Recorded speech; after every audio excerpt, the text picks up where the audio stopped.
Código Aberto no ar, seja muito bem-vindo, tudo bem contigo? Temporada especial, convidados especiais e música pra lá de especial.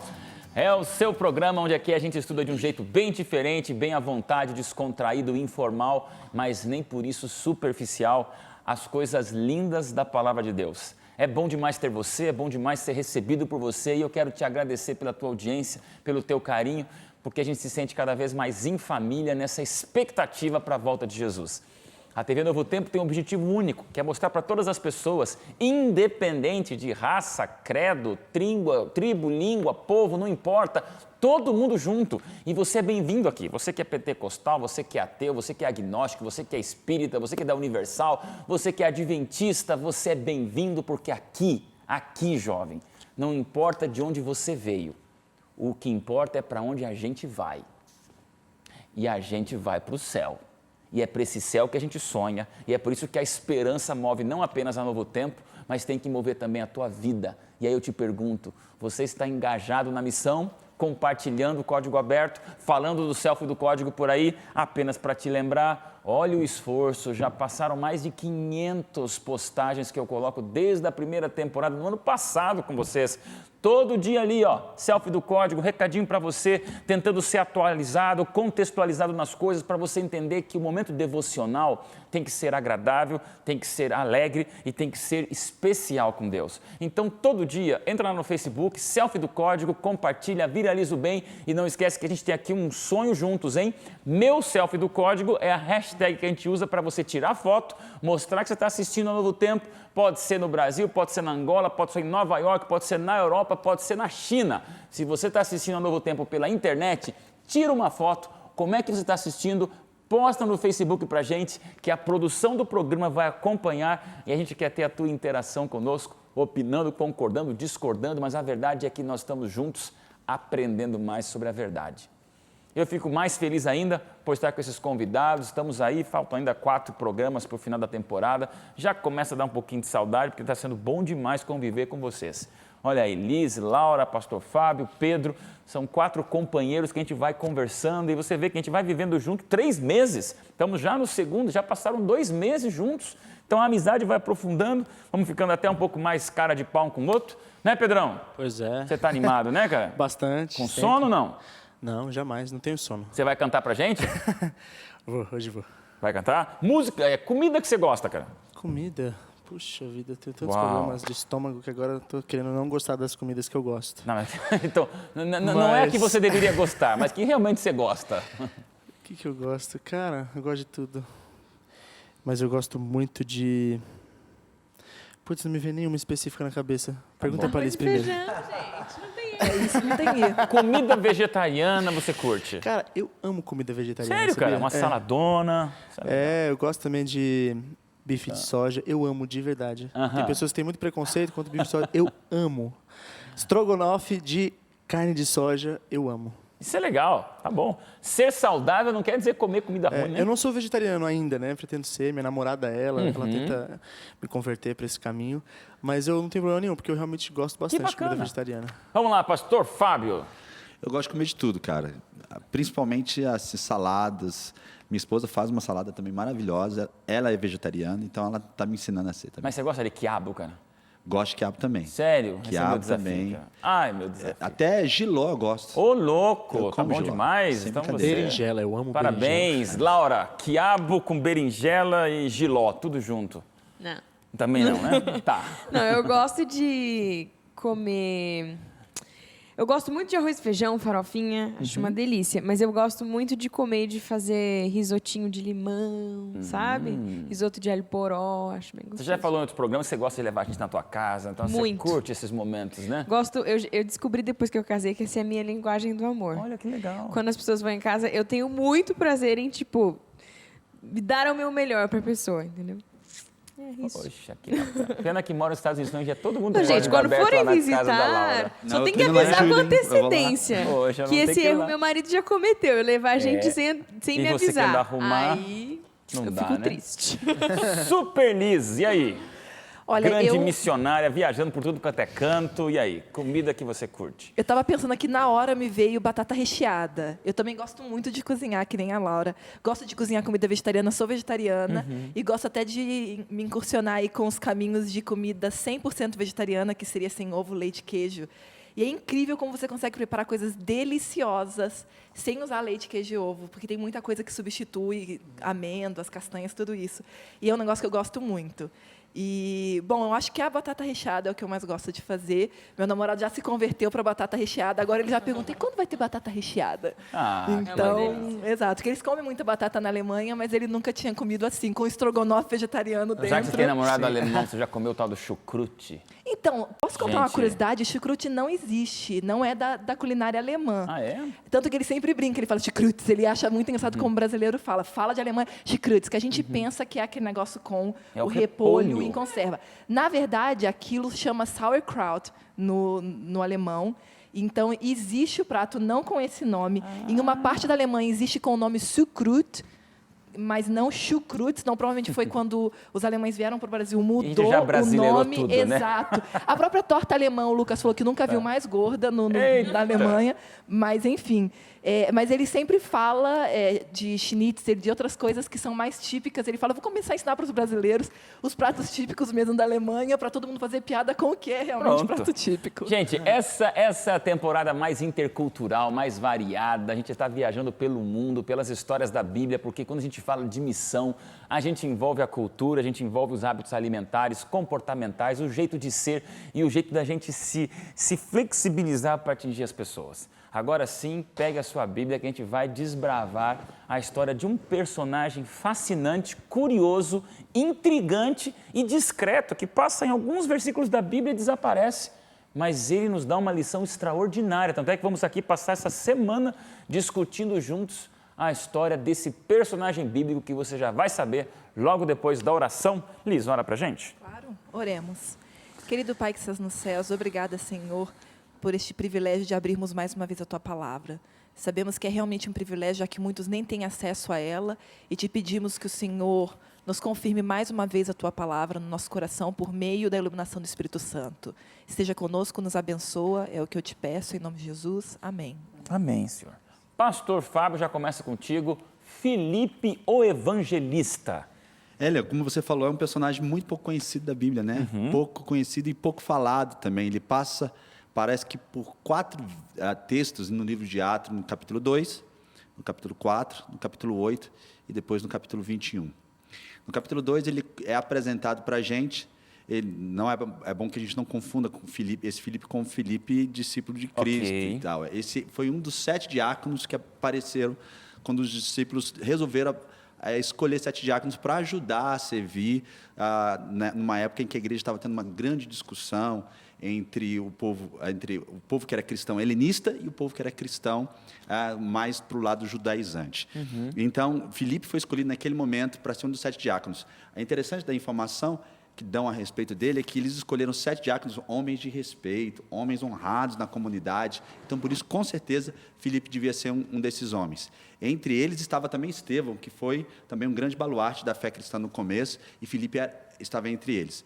Depois a Bíblia conta para a gente a história mais fascinante de Filipe, que é a história da conversão do eunuco, né? Em que ele para lá no capítulo 8 e conversa com o eunuco, fala para ele da Bíblia e no mesmo momento batiza o eunuco. E no final da vida de Filipe, a gente, das informações que eles dão a respeito de Filipe, eles contam a respeito de Filipe como sendo um evangelista já, né? Você vê que a progressão dele no evangelho, ele antes servia, depois ele começou a pregar o evangelho, no mesmo momento o Espírito Santo o arrebata para outro canto, e no final da vida dele ele já é conhecido como evangelista e pai de 4 filhas, todas elas profetisas, escolhidas por Deus para profetizar. Então, assim, com certeza a história de um personagem bem interessante. Então, algumas curiosidades, né? A igreja tem os 12 apóstolos, Jesus volta ao céu e agora começa esse movimento fantástico pós-Pentecostes. A igreja cresce tanto e tudo que cresce muito com pessoas traz outras dificuldades. Tem a situação até da distribuição dos alimentos para as viúvas, que é o que gera discussão. E os 12 apóstolos, muito espertos, muito inteligentes e líderes, entendem que tem que delegar um pouquinho a liderança. O verdadeiro líder delega. E agora eles chamam diáconos para ajudar no crescimento da igreja, e um deles é Filipe. Agora, curiosidade, quero ouvir a opinião de vocês, né? Filipe é um nome grego e ele foi com nome grego ordenado a trabalhar na Samaria. Então você vê que aí já começa toda aquela mistura, Laura, de uma igreja que era muito judia, até falamos no último programa, a questão da circuncisão. Não, agora todo mundo é bem-vindo. Vamos pegar um grego para falar para os terríveis samaritanos que o cristianismo é de todos. Eu acho muito legal nessa história que ela mostra claramente como ele foi escolhido para trabalhar em situações difíceis. Okay. Como diácono, primeiro, que estava vindo de um conflito para tentar resolver, depois ele entra para a questão do evangelismo, justamente com os samaritanos. Então, todo aquele tabu que os judeus tinham, ele veio para quebrar. Então, isso mostra para mim que Deus ele tem funções específicas e, às vezes, e a gente vê isso na Igreja Mundial, na Igreja Adventista Mundial, na organização, tem pessoas que realmente têm esse dom, esse talento especial para lidar com situações de conflito. E eu acho que Filipe, ele foi essa pessoa. E vamos colocar aqui as notas contrastantes, Liz, na figura do samaritano. Você não pode perder de vista nunca que o samaritano para o judeu era pior do que porco. O judeu preferia virar porco, mas não ser samaritano, porque o samaritano tinha uma ênfase cultural, um histórico de miscigenação. Ele era aquele, tem o que tem pedigree e tem o que é o meia raça, né? Tem aquele que é o falsificado. Literalmente, para o judeu, o samaritano seria a réplica, aquela falsificação. Você não compra um sapato original, você compra um mentiroso que é 1/3 do preço, ou até menos. Então, essa sensação do samaritano ser misturado, não ter tradição como judeu, gerava o judeu uma antipatia. E agora é para lá que Filipe é mandado, Liz. Isso é um tremendo trabalho missionário. Sim, sem dúvida. E é muito curioso a gente olhar. Eu estava até com um texto aqui aberto em outra parte, mas depois a gente comenta sobre a questão justamente do papel dele no começo, mas é interessante notar em Atos 8, quando ele vai para Samaria, que foi em condições também curiosas, como Deus usa conflitos históricos, questões ali, né, que para a gente parece assim, nossa, está completamente fora do controle de Deus, e ele usa aquilo, como a gente já falou de muitos outros personagens. Se a gente lembrar bem, em Atos 8 fala que ele foi para Samaria porque levantou-se uma perseguição tão forte, no versículo 1 fala do capítulo 8, que todos, exceto os apóstolos, foram dispersos pelas regiões da Judéia e Samaria. Então, é interessante que aí, a partir do versículo 4, quando mostra que eles foram dispersos, diz que Filipe, versículo 5, descendo à cidade de Samaria, anunciava-lhes Cristo. Ele falou, bom, já que eu vou para cá, né, vou ficar o quê? Tem duas opções. Quem vai para o exílio pode ficar escondido, quietinho lá na dele, ou pode fazer a diferença. A gente teve casos, né, durante a própria ditadura, no Brasil, de pessoas que foram para o exílio e fizeram a diferença. Um que eu gosto muito é Paulo Freire, da área de educação, né, que foi para o Chile e fez muita diferença lá. E foi o pensamento de Filipe, bom, se eu vou para o exílio, né, eu vou ter que me exilar em outro canto, porque não posso ficar aqui, vou fazer a diferença onde eu estou.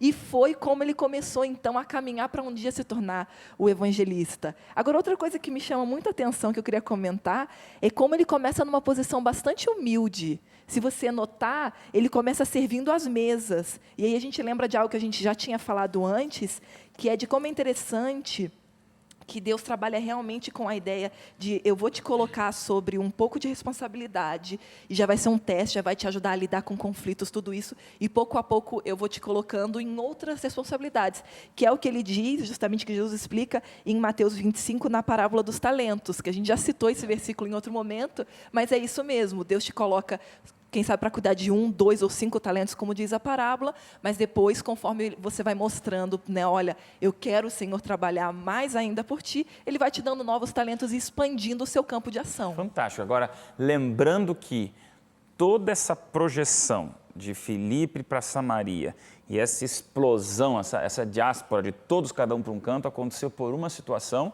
que apenas vou dar o spoiler do próximo programa. Um jovem mártir chamado Estevão, cujo homem que apoiou que morresse, que fosse apedrejado, que fosse destruído vivo, se chamava Saulo, segurando as vestes e dizendo, eu apoio todos vocês que estão apedrejando. Agora a gente vai entendendo um pouquinho como essa dinâmica linda da Bíblia.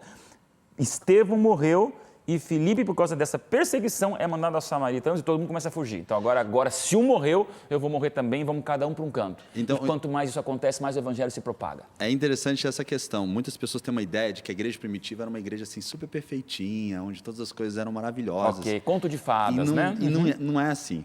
A gente vê primeiro nessa discussão aí entre os judeus e os gregos, né? E a igreja, no princípio, era muito judaizante.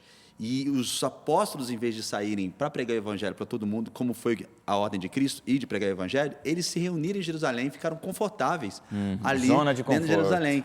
Então, tem até aquela escritora que você gosta de citar, Ellen White, ela mesmo diz que a perseguição veio para que eles pudessem se espalhar pelo mundo inteiro, a fim de que eles pudessem pregar o evangelho. E assim, à medida que eles iam fugindo, iam sendo exilados em outras terras, eles iam, à medida que iam chegando nesses lugares, iam pregando o evangelho para as pessoas que eles encontravam. Então, Pedro, é muito interessante isso. Essa é a morte de Estevão, com repercussões missionárias, inclusive. O Estevão, para mim, é um personagem incrível. Eu gostaria até que tivesse sido citado na lição, porque o discurso dele é uma das cenas mais impressionantes que tem na Bíblia. Inclusive, num dos livros de Ellen White, que ela descreve também essa cena, diz que quando ele começou a falar de Cristo, ele falou com tanta autoridade, com tanto poder, que as pessoas ali, elas quiseram matar ele porque ficaram extremamente incomodadas, né? Agora, deixa eu lhe falar, é uma história sem final feliz. Sem final Não feliz. é? Porque é lindo o que ele dizer... falou e você espera um encantamento, um arrebatamento e uma proteção. Espera que um anjo chegue, Eu não quero assistir um filme assim, verdade, cara. Que o mocinho morre literalmente depois de fazer o momento mais nobre da vida dele, né? Mas, para mim, é uma história de final feliz, porque diz, Ellen White, ela descrevendo essa cena, ela disse que antes mesmo dele começar a ser apedrejado, ele já estava vendo a glória de Deus. Olha aí, ó, tá bom. Então, eu não sei se ele sentiu aquelas pedras no corpo dele, mas ele já estava vendo a glória, aquilo que ele estava falando já estava começando a acontecer ali. Então, eu acho que foi arrebatador e deixou todo o povo enraivecido, né? Inclusive Saulo, que aparece pela primeira vez ali na Bíblia, dizendo que ele estava ali confirmando a morte de Estevão também. O homem que segurava as vestes era o homem que dizia: eu não vou pôr a mão nas pedras, mas vocês todos põem a mão nas pedras por mim e eu apoio. Exato. Era a maior autoridade do momento, segurando as vestes dos algozes, dizendo: vão. Então, Saulo, naquele momento, é a pessoa que quer a morte de Estevão, sim. Tá? E eu acho interessante pensar que o sangue desses primeiros mártires, assim, eles eram como meio que enfureciam, assim, né, semente, né, para que os próximos ficassem inflamados pelo poder do Espírito também para sair e pregar. E eu não tinha parado para pensar por esse ponto, mas parece que demorou um pouquinho, né, depois que deixa ser o Espírito Santo. Eu não sei se eles realmente se acomodaram a descer o Espírito Santo. E aí, vamos ou não vamos? Vamos ou não vamos? Eles ficaram ali trabalhando. E ficaram, né? Então, eu acho que foi muito bem colocada essa parte aí a perseguição veio para contribuir. E eu imagino que eles talvez deviam orar assim: Jesus, protege a gente da perseguição, né? Acaba com a perseguição. Às vezes a gente sempre quer minimizar coisas que talvez venham para o nosso bem, né? E aquela perseguição foi, acho que talvez não intenção de Deus, mas foi algo que foi usado por Deus, né? Foi o recálculo de rota, né? Que Deus usa para estimular as pessoas a irem fazer o que ele já tinha pedido para elas fazerem, se espalharem. E justamente eles foram fugir para as duas cidades que Jesus tinha falado que eles fossem, né? A Judéia e a Samaria. Vou chamar um intervalo, mas recadinho para você, jovem. Sempre a visão macro de Deus é mais importante que a nossa percepção micro da vida. O que para nós pode parecer perseguição, nada mais é do que o tabuleiro divino de Deus, mostrando claramente o cristianismo tem que alcançar o mundo. Então, o que parecia um final trágico para Estevão foi um momento muito forte. A gente sempre menciona essa escritora, Ellen White, porque é uma pessoa que consegue traduzir de maneira muito especial, muito, muito fantástica, todo esse drama da história da Bíblia, uma grande escritora evangélica do mundo moderno que a gente vive. E ela diz bem claro que aquilo impactou muito Saulo. Apesar dele querer o sangue de Estevão, veio aquele jovem dizendo: morro pelo que eu acredito. Foi muito forte. E a partir dali, esse empurrão para Filipe. Então, a visão macro de Deus no desenvolvimento missionário da igreja é muito maior do que a nossa visão micro de realidade. E aí, jovem, se você está passando um momento de perseguição, de luta, de desafio, quem sabe dessa angústia, e você pergunta por quê? Calma. Um dia você vai entender, e nem que não seja aqui na terra, lá na árvore da vida com Deus. A gente vai para um rápido intervalo, porque agora eu deixei para o segundo bloco a parte mais dramática da história de Filipe, quer ele, de maneira sobrenatural, encontrar um eunuco, bater um papo com ele, batiza e desaparece. A gente vai falar um pouquinho sobre isso no próximo bloco.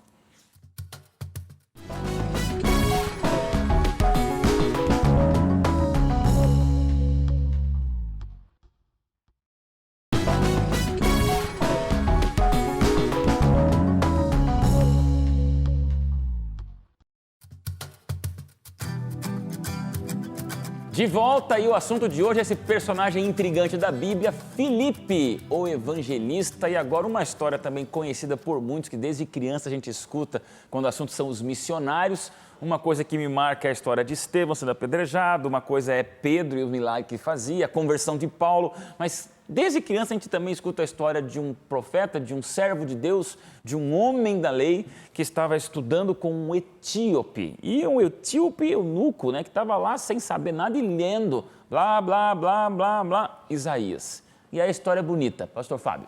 Nossa, é fenomenal essa história, né? Você que gosta de filme, eu fico imaginando a cena, né? Já, aquela o roteiro, caravana né? de camelos passando assim, aquele homem alto oficial da rainha de Candá, sentado lá em cima e lendo do quê? A Bíblia. Aquilo deve ter chamado muita atenção de Filipe, né? E de longe assim ele pergunta, o que você está lendo? Você entende? Ele falou assim, como que eu vou entender se não tem quem me explique? Eu gosto muito de usar esse texto para falar para as pessoas da importância da Bíblia e da importância de você ter um instrutor da Bíblia do seu lado. Aliás, esse é o trabalho do evangelista. Ficar do lado de alguém e ajudar a pessoa a compreender de fato a palavra de Deus. Olha, de todos os trabalhos que a gente faz como evangelista, de ter que viajar, a parte mais importante é você sentar do lado da pessoa, abrir a Bíblia e explicar para ela. E é tão interessante que ali o eunuco demonstra bem claro essa necessidade que ele tinha, de ter alguém que explicasse para ele o livro de Isaías. E o livro de Isaías, o mais interessante é que, como a gente já foi dito aqui, o livro de Isaías é o livro que mais fala a respeito de Jesus Cristo, do nascimento de Cristo, lugar onde ele ia nascer, como que ele ia fazer. Então, todo o ministério de Cristo é representado ali no livro de Isaías. E ele estava querendo compreender exatamente isso. Filipe deve ter subido ali em cima e ter dado um banho, né? Mostrando para ele que todos os cumprimentos, todas as profecias que estão no livro de Isaías se cumprem na vida de Jesus Cristo. E para mim foi assim, talvez uma das cenas mais bonitas que tem na Bíblia. E o que mais me chama a atenção é que ele deve ter chegado até o ponto de falar para ele que era importante batizar, porque no final ele vira e diz, o que eu tenho que fazer para batizar? Ele falou assim, o que me impede de batizar? Ele falou, nada impede se você crer verdade. Ele diz que cria e Filipe batizou. Eu acho que tem dois pontos interessantes da história que eu acho que vale destacar. O primeiro é que Filipe, Deus tinha falado para ele que ele deveria falar com o homem, né? Só que assim, ele teve um ato tipo de coragem, né? Porque às vezes Deus manda a gente fazer coisas e a gente pensa que vai chegar lá e de repente, eu não sei se o Filipe ficou olhando pro cara e o cara olhando para ele assim, né? Tipo, e aí, senhor, ele não vai pedir para eu falar com ele? Mas ele chegou, o cara estava lendo e falou assim, entendes o que ele? Então ele teve a atitude, né? Eu não sei se ele esperou Deus falar com ele de novo, olha, você chegou lá e você vai puxar o papo, porque a gente às vezes fica travado, né? Deus nos manda fazer muita coisa que a gente acha que vai começar de repente miraculosamente, mas a gente precisa ter proatividade também, e Filipe teve essa proatividade. E é legal que o texto bíblico diz que exatamente o trecho de Isaías que ele estava lendo, né? Ele diz, o eunuco estava lendo aqui no verso 32, capítulo 8, que ele estava lendo assim, ele foi levado como ovelha para o matadouro e como cordeiro mudo diante do tosqueador. Ele não abriu a sua boca, enfim, ele estava lendo um texto que falava que era profecia sobre Jesus, né? Então esse é um texto que eu acho muito interessante. A outra coisa é que a lição diz aqui que o contato de Filipe com o eunuco foi uma ponte de acesso do evangelho para os confins da terra, né? Ele diz aqui, Filipe foi o elo, aqui na lição de quarta-feira, Filipe foi o elo entre a missão em Samaria e a missão em Gaza. De Samaria ao norte de Jerusalém, Filipe foi chamado para Gaza, que fica ao sul da cidade. E aquele homem lá com quem ele teve a palavra levou para outros lugares. A gente está falando isso desde o começo dessa temporada, de como que o evangelho ele é colaborativo, né? E é mais um dos motivos que a gente deveria se privar da inveja e das competições, porque a gente precisa, é um trabalho de equipe, é um trabalho de geração, como diz a Bíblia também. Então, é muito bonito ver, né? Um faz aqui, que faz ali, que leva para lá, que conecta aqui, que ajuda o outro, que... Cara, é muito legal ver isso. E aqui a gente vê claramente isso se manifestando mais uma vez, né? Filipe, ele foi para Samaria, se conectou com aquele cara, e de repente aquele cara foi e conectou, sabe Deus aonde, né? Foi pro país dele. Eu acredito de fato, Pedro, que tipo a obra de levar as pessoas a Cristo nunca é de uma pessoa só. Exato. É de várias pessoas conjuntamente. Mas tem um detalhe a respeito dessa história também, que a Bíblia fala que ele era etíope, né? E você sabe que a Etiópia tem uma história muito bonita com relação à questão do evangelho ter chegado lá. Por que esse homem estava lendo o livro de Isaías se ele era da Etiópia? A gente pensa que o evangelho se concentrava só ali, que o livro de Isaías e a Torá era lida só em Jerusalém, mas existiam lugares distantes que as pessoas liam. E existe um estudo que eles dizem que quando Salomão recebeu a visita da rainha de Sabá, ela foi evangelizada por Salomão. E voltou para as terras dela pregando o evangelho. E eles acreditam, existe um estudo que diz que as terras onde a rainha de Sabá morava era exatamente a Etiópia. E por isso talvez esse grande oficial veio de lá, lendo já o livro de Isaías. E isso é compreensível, Isso né? é compreensível. Séculos antes, Salomão, no bate-papo com a rainha de Sabá, dá uma sementinha que séculos depois tem um etíope lendo Isaías 53. Exatamente. Eu acho que você usou uma expressão, Pedro, talvez das mais modernas e atuais do mundo da comunicação hoje em dia, que é o mundo colaborativo. A gente vê que as manifestações de autoridade do mundo mudaram. No passado era a centralização, a igreja na Idade Média era detentora da informação e todo mundo orbitava em torno de um único poder informativo que detinha o poder do mundo. Hoje não, hoje todo mundo tem acesso à comunicação e pelas redes sociais nada mais é privado, nada mais é sigiloso, nada mais é protegido por alguém que é detentor da informação, acabou. E essa visão colaborativa que é tão moderna hoje, pelas redes sociais, pela internet, pelos meios de comunicação que a gente fala tanto aqui, no fundo é um eco de como começou o evangelismo cristão. Essa maneira de você passar de um para o outro e Deus usando de uma verdadeira rede social, pessoal, que você vê no livro de Atos. Eu queria perguntar para você, Laura e Liz, agora uma outra situação interessante dessa história. Por quê? Alguns dizem que não, você tem que ficar pelo menos 6, 10 ou 12 meses ou anos estudando a Bíblia. Ali, esse etíope foi batizado. E eu acho interessante isso, porque o mais importante, a essência do Evangelho, a essência da verdade foi passada para ele naquela viagem e, de repente, o etíope diz assim, eu posso ser batizado? Agora! Eu entendo quem tem esse receio com a questão do batismo, porque muitas vezes a gente é tomado pela emoção do momento e realmente às vezes não entendeu e talvez essa seja uma precaução que seja tomada para a pessoa não tomar aquela decisão no calor do momento. Isso é uma coisa que, inclusive, nos países do hemisfério norte acontece menos ainda. Acho que de forma mais dramática, assim, que eles não batizam dessa maneira. Mas... novamente, Deus dá o discernimento, sabe? Para quem está guiando, para quem está evangelizando. E aqui, assim como Deus apontou exatamente, Felipe, você precisa falar com essa pessoa está precisando ouvir explicação. Ele deu discernimento, essa pessoa entendeu. Então, ele não se opôs, ele falou, realmente, você pode ser batizado.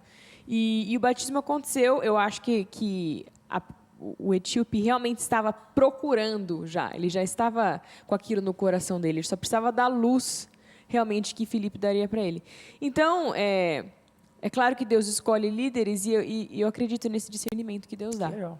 Nós não damos banho, nós batizamos. Em nome do Pai, do Filho e do Espírito Santo, pelo descobrimento da verdade. Mas nós batizamos, nós também não exigimos uma graduação de pós-doutorado na Bíblia teológica. A gente decide, cristianismo é simples, é objetivo e é Cristo, com toda uma ênfase na verdade. E eu creio realmente que naquele momento Filipe entendeu, ele está pronto para o batismo. E ele perguntou aqui, né, aqui no verso 37, diz assim, diz Filipe, você pode, né, que ele tinha acabado de perguntar ao eunuco, eu posso me batizar? Aqui tem água. E aí diz Filipe, você pode se crer de todo o coração. Então, talvez aqui o texto, o diálogo esteja encurtado, não sei, mas eu acho que Filipe, ele realmente tirou a prova para ver se aquele eunuco realmente tinha aceitado a Jesus Cristo de coração. E o eunuco respondeu, no verso 37 ainda, creio que Jesus Cristo é o Filho de Deus. Mas a verdade é que aquele homem, ele já vivia os princípios dos judeus, provavelmente. Exatamente. Ele já conhecia. Não estava lendo Isaías. O que ele não conhecia era Jesus. Jesus era peça que faltava. Então, por que Pedro batizou 3.000 pessoas logo depois? Porque eram judeus, já viviam com judeus, já pregavam conheciam tudo a respeito de regras de alimentação, guardavam sábado, faziam tudo. A única coisa que eles não conheciam era o quê? Jesus. O Messias, né? Eu só queria levantar exatamente esse ponto que muita gente erra. E são duas histórias já que a gente tratou. Não falamos na semana passada, na lição de Pedro, mas vale a pena ressaltar. Os 2 casos que a gente tratou de batismo aparentemente repentino são pessoas que já conheciam. Não só porque ele estava lendo, porque quem sabe foi tipo o livro da esperança, a pessoa acabou de receber na distribuição e estava lendo. Não foi exatamente assim. Não que tenha nada errado com o livro da esperança, não é isso que eu quis fazer menção, mas olha só o que diz em Atos 8. Quando fala, a gente gosta de ler que ele era o alto oficial de Candace, mas continua lendo o versículo 27, olha o que diz. Diz que estava vindo esse etíope, que era superintendente de todo o tesouro da rainha de Candace, que viera de adorar aonde mesmo? Versículo 27, em Jerusalém.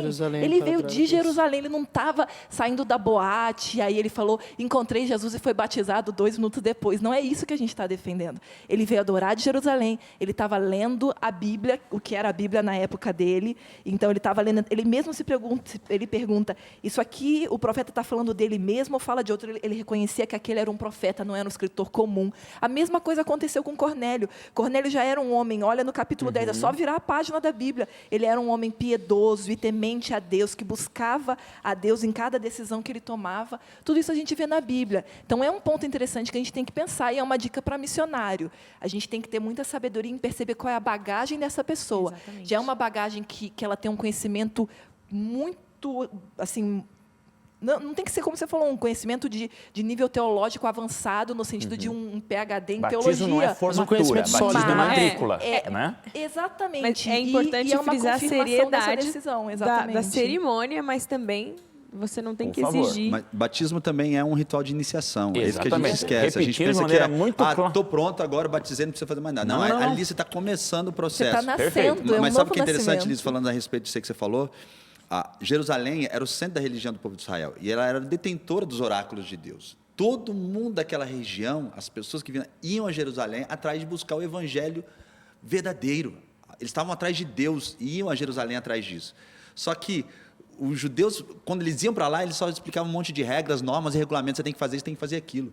Agora surgiu lá no meio de Jerusalém um grupo de pessoas que falavam de Jesus, da pessoa Deus vivendo no meio de nós. E quando isso era apresentado para eles, imediatamente eles aceitavam e entregavam o coração para Cristo. E como eles já faziam as outras coisas, era fácil de batizá-los. Não é como hoje, né? Como você falou mesmo, um cara saiu da balada, vou dar um livro da esperança para ele pode ser batizado. Não é assim, essa pessoa precisa de mais preparação. Só explicando para você, telespectador, que a Igreja Adventista, nesse ano, fez um programa muito especial que já tem feito, entregando livros sobre esperança. A Novo Tempo é o canal da Esperança e nós temos aqui livros da esperança e entregamos 60, 70 milhões de livros totalmente grátis para mostrar o quê? Primeiro, qualidade de vida, saúde e a verdade bíblica que a gente apresenta aqui na Novo Tempo. Então, quando a gente menciona isso, também acreditamos que isso são sementes para as pessoas conhecerem. A Novo Tempo é uma semente, um livro é uma semente, um WhatsApp que você manda é uma semente. Agora, daí tem o crescimento da verdade. Só que eu quero realmente pontuar, pastor, isso que você falou, batismo não é formatura, batismo é matrícula. Você não batiza porque está graduado, você batiza porque agora que você vai se preparar mais do que nunca numa vida cristã. Só que tem que ter um conhecimento mínimo prévio do porquê você está se matriculando, porque você está entrando, o que você fazer, um cursinho rápido, né, Laura? Apenas para a pessoa entender. Então, nós não estamos aqui fazendo uma apologia a batismo, como chamam por aí, esse banho porque a pessoa veio, eu quero. Não. Mas também, gente, a fé move tudo. E quando uma pessoa se entrega, e você vê, não tenho dúvida, Cornélio e esse etíope são os exemplos claros dessa manifestação do cristianismo para pessoas que já têm um solo fértil. E, gente, olha, tem muita gente nesse mundão, com todos os visuais mais assustadores e os comportamentos mais equivocados e as tribos mais tenebrosas e as origens mais questionáveis, como o etíope. Só está faltando encontrar um Filipe no meio do caminho. Aí, meu querido jovem, não complique o que Deus simplificou. E tem muita religião que complica tanto a entrada para a igreja, como se fosse 1 milhão de obstáculos para a pessoa ser recebida, pastor Fábio. E aí até eu fico colocando a minha consciência também para a gente cuidar, para não complicar, como Jesus disse, né? Vinde a mim os pequeninos e não impeçais. É como se, olha, cuidado porque vocês estão impedindo. Então, nós não podemos complicar o que Deus simplificou. O Evangelho, a graça, a cruz, Cristo na Bíblia, mostrando para nós uma verdade fantástica de um relacionamento que se traduz em comportamento cristão. Gente, acabou. Com isso aqui você resolve toda a vida cristã e você pode ter o batismo e estar salvo. Já acabou o segundo bloco? A gente deixa para o terceiro bloco uma música especial com o Pedro Valença. A gente ainda vai falar um pouquinho sobre esse Filipe, que além de tudo isso, tinha 4 filhas profetisas. Olha que legal. Já já a gente volta.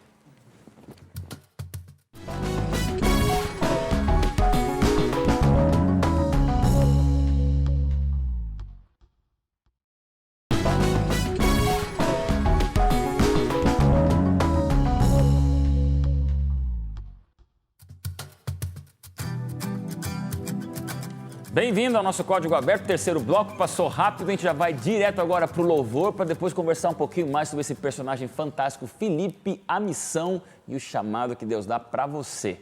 Pedro tem vários talentos, entre eles, música. Pedro, vai cantar o quê e por quê? Vou cantar uma música que chama Onde Estão. Ela é, na verdade, é quase uma agressão, assim, a nossa. Olha. Não agressão, mas é uma chamada de atenção, né?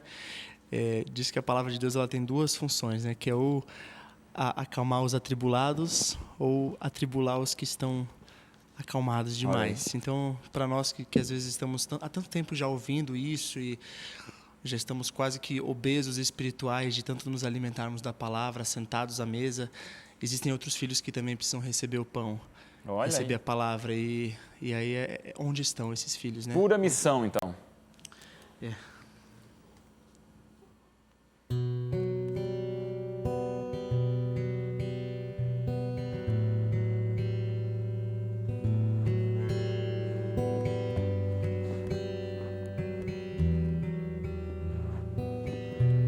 Será que eles têm fome? Um bom lugar para dormir? Será que quando cai a noite vem a escuridão, eles estão seguros? Será que contra o frio eles têm proteção? Será que existe um ombro amigo para os consolar? Eu me preocupo se meus filhos estão bem, assim como você está, sentado em minha mesa, comendo com fartura, enquanto o resto da família encontra-se perdida. Será que ouves minha voz? Será que entendes minha dor? Encontre os meus filhos e estenda o meu abraço. Carregue nas cidades meu olhar e eles me reconhecerão. Encontre os meus filhos, conte a eles do meu grande amor. Ensine o caminho de voltar pra casa, o caminho de encontrar a paz. Onde estão os que dizem ser meus passos, meus abraços, meu olhar de compreensão? Onde estão os que se chamam de meu corpo? Será que ouvem minha voz?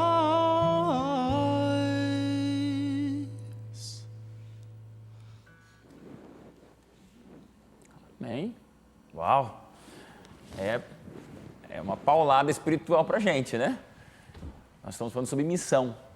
E eu te pergunto exatamente sobre essa missão. Onde está esse povo? Samaritanos, etíopes, gente que a gente fica se perguntando como chegar até eles. Está acabando o programa.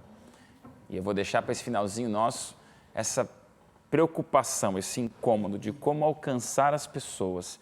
E eu te pergunto, a missão começa fora ou em casa?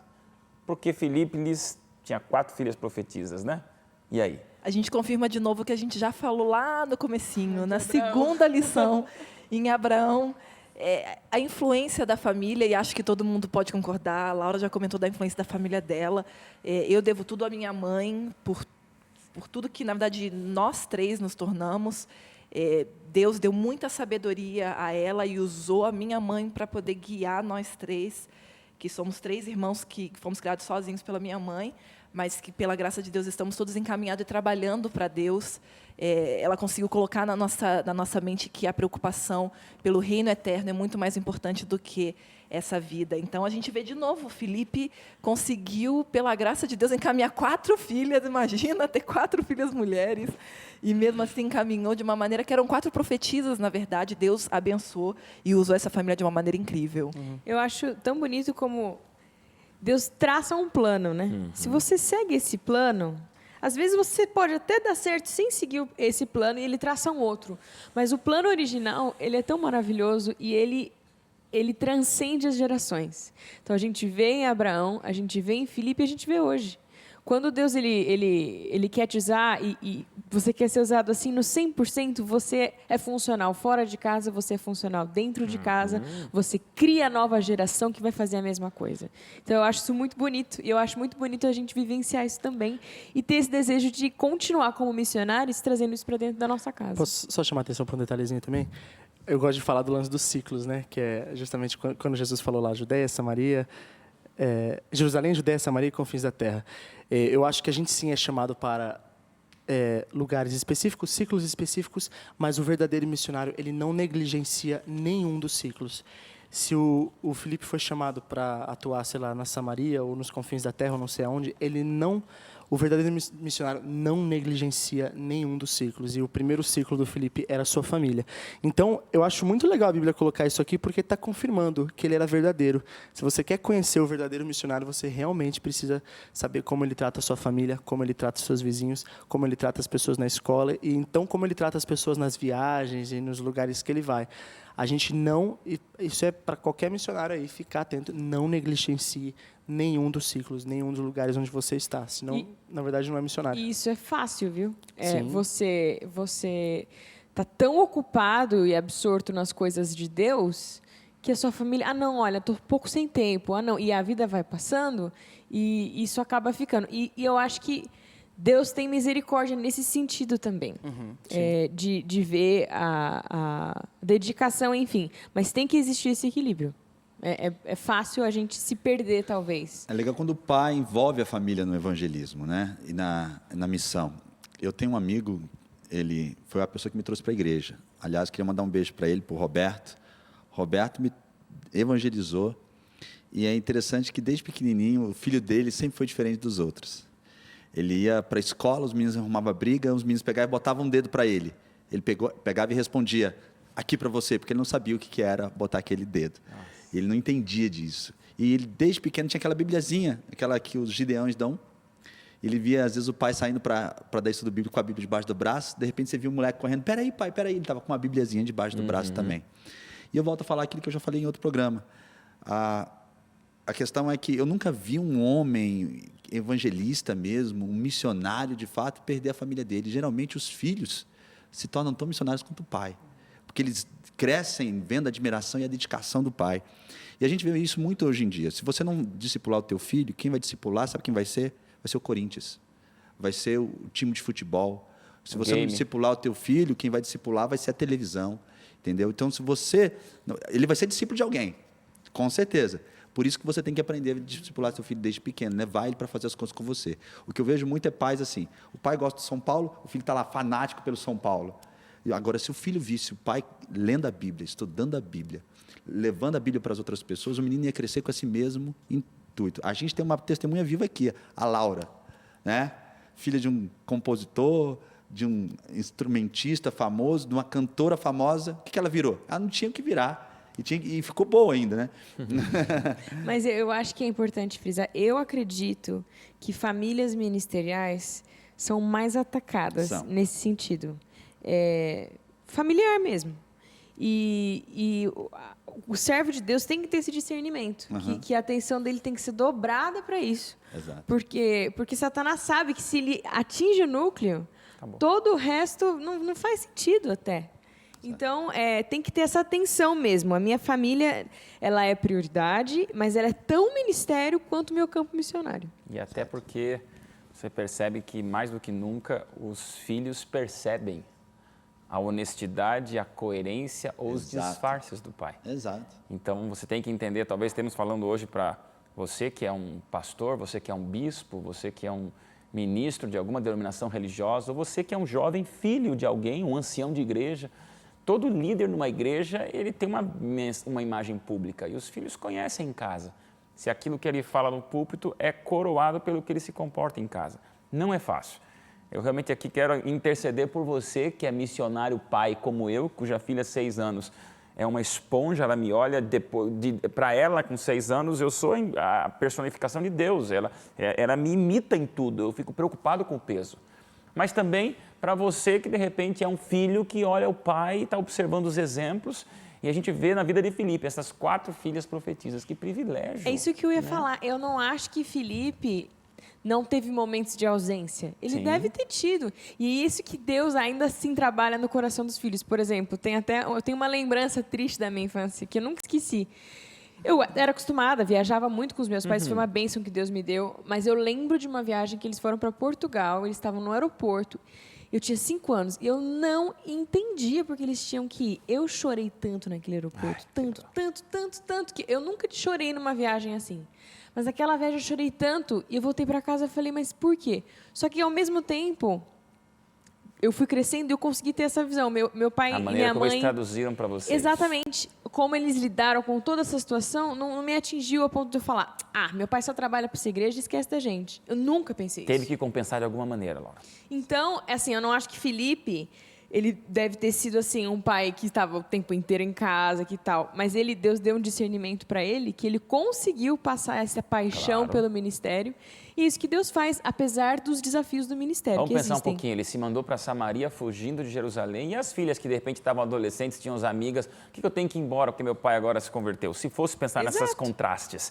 Vamos todo mundo. Então, existe sempre... Agora, eu quero dizer para você, telespectador, Deus dá esse discernimento se você se ajoelhar e interceder. Talvez você, como pai, eu vejo tantos jovens um pouco mais experientes que curtem o código aberto, talvez você já tenha passado por essa fase e ainda continua orando. Deus é possível, Deus pode reconstruir, Deus pode trazer de volta, Deus pode reescrever a história. Então também não é uma punição final para você que de repente foi ausente, não soube lidar com isso e hoje tem filhos revoltados. Continua orando. Nada é tão tarde que Deus não pode recomeçar, ainda. Então agora é o momento. E agora, nos últimos minutos, nosso estudo faz uma cena maravilhosa em Atos 21:10, que acontece aquela cena de filme, porque 25 anos antes, Saulo segura as vestes de Estevão e é um dos maiores perseguidores dos cristãos, e Filipe se converte, foge para Samaria, porque um tal de Saulo é o devorador de cristãos. 25 anos depois, os dois passam dias juntos na mesma casa, conversando sobre a obra do Evangelho, sobre a missão e sobre a verdade desse cristianismo incrível. Não dá tempo de todos falarem, mas é um momento muito, muito encantador, esse reencontro de Filipe com Paulo, dizendo, você era o Saulo e agora vamos passar um dia junto aqui na minha casa para a gente sonhar com o céu.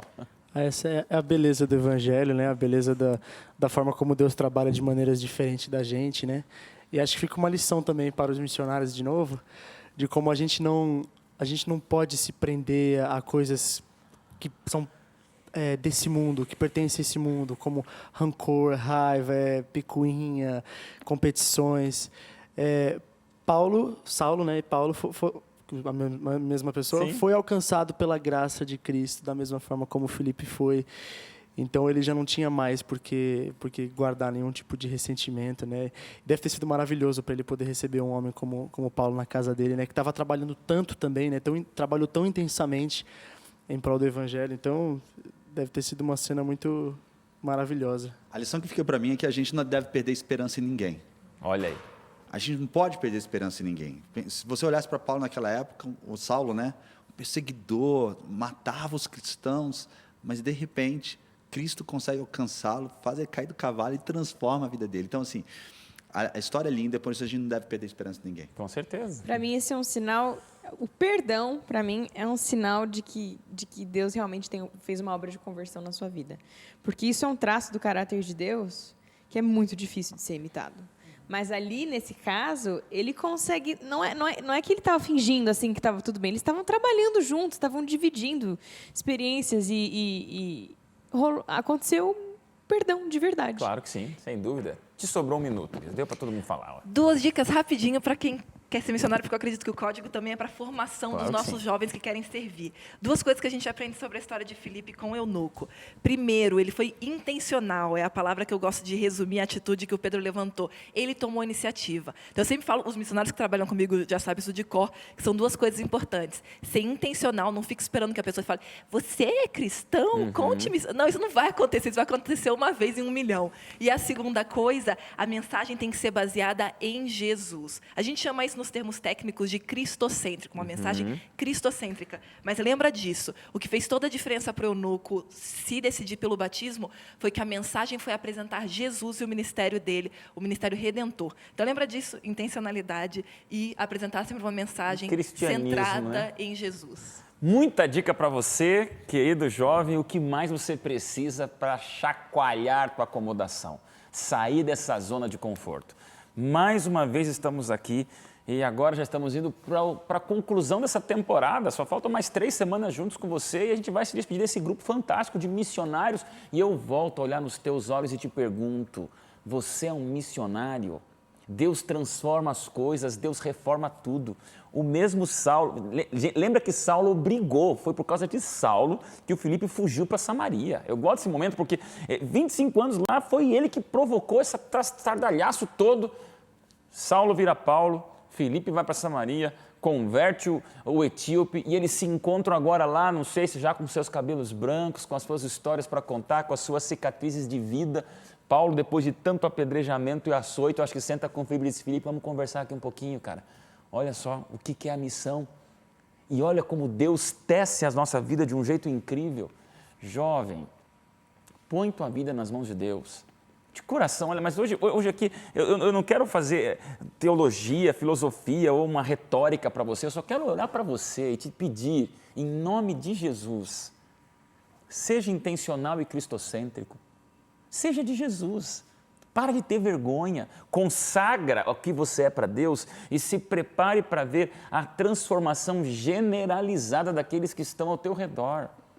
Falta 1 minuto para eu acabar meu programa contigo e eu quero te pedir em nome de Jesus, seja um missionário, não pelo que você foi, mas pelo que você pode se tornar, não pelo que fizeram com você, mas pelo que você pode fazer com Deus na vida das outras pessoas, não pelo que deu errado com você até agora, mas pelo escancarar de portas do que é certo na eternidade de um Deus que morreu por mim e por você. O que mais que eu posso falar? Nada! Agora o trabalho do Espírito Santo, através dessa televisão, chegando no teu coração, ou via essa tela que você assiste, ou via o computador, ou no mobile, ou no smartphone que você está vendo esse programa. Eu não sei como você está vendo esse programa, mas nesse último momento de programa eu pergunto a você, você é um missionário da palavra, do louvor, da mensagem, da transformação, da obediência, da resignação aos princípios, da defesa do que é certo, caiam os céus, caiam a terra. Isso é que Deus precisa para voltar em nossa geração. Uma juventude revolucionária para o bem. Que Deus te abençoe. Eu termino esse programa orando por você. A gente se encontra nas redes sociais, te espero ali no Face, para a gente bater um pouquinho de papo mais. Tem o selfie do código, tire a foto de você assistindo o nosso programa, mas interaja, porque é impossível ficar acomodado enquanto a gente aqui está tão incomodado com esse mundo querendo ir para o céu. Forte abraço, hein? E a gente se encontra estudando a Bíblia de um jeito bem diferente no próximo programa Código Aberto. Até lá!